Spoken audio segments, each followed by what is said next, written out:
Well, we are discussing the applications of the differential equations in economics. So in this video, we show how can we extract demand function when elasticity is given. So let us take an example to understand this. So this is the question. Find a demand function when elasticity is equal to minus k. Now as we know that elasticity is equal to change in Q divided by change in P into P over Q, and this is equal to minus k. All right, so we need to apply separation of variable method to solve this differential equation. Before further discussion, you guys are requested to like this video, subscribe to Shaw Academy, and press the bell icon to get regular updates of this channel. So how can we solve it? Look at it.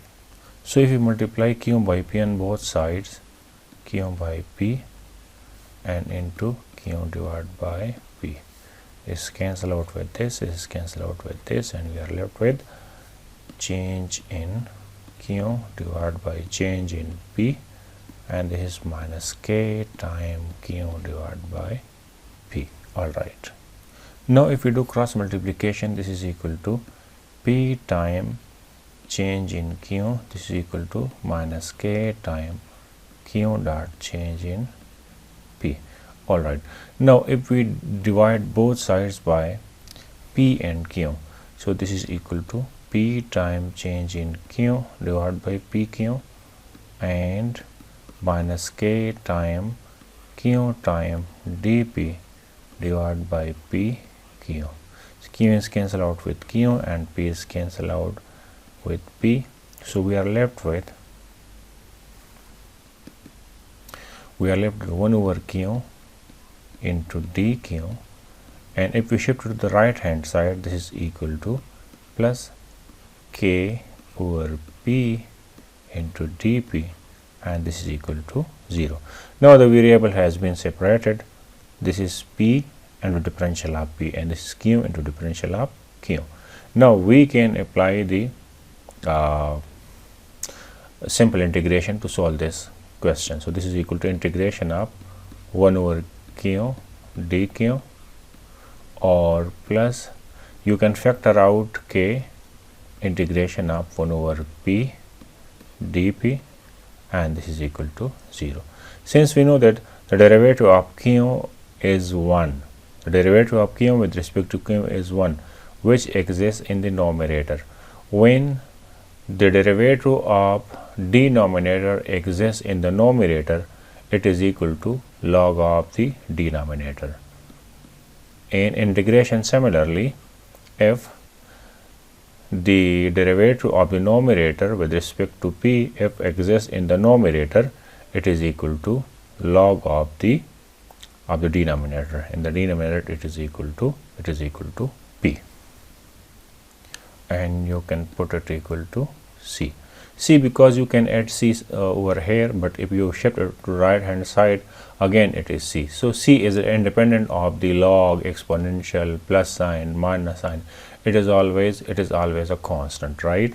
So it doesn't matter whether it is minus C or it is plus C, it is in log form, it is in exponential form. C is always C.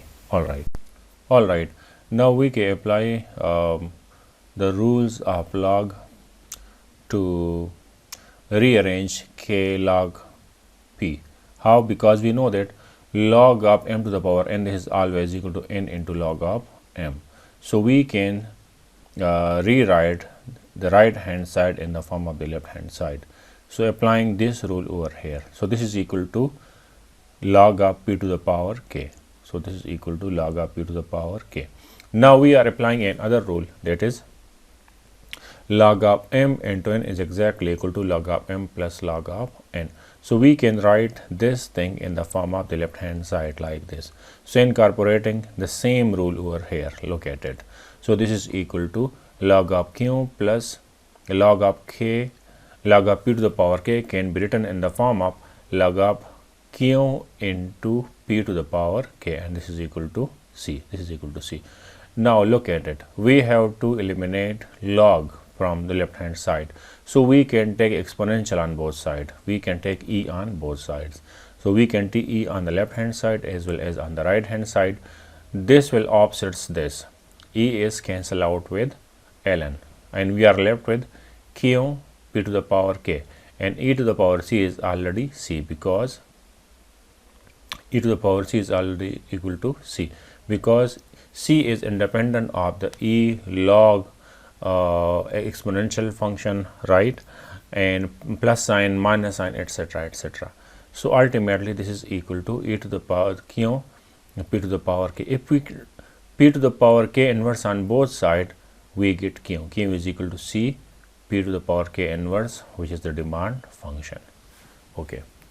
So this is how to derive demand function applying differential equation when elasticity is given. Thank you. Thanks for watching.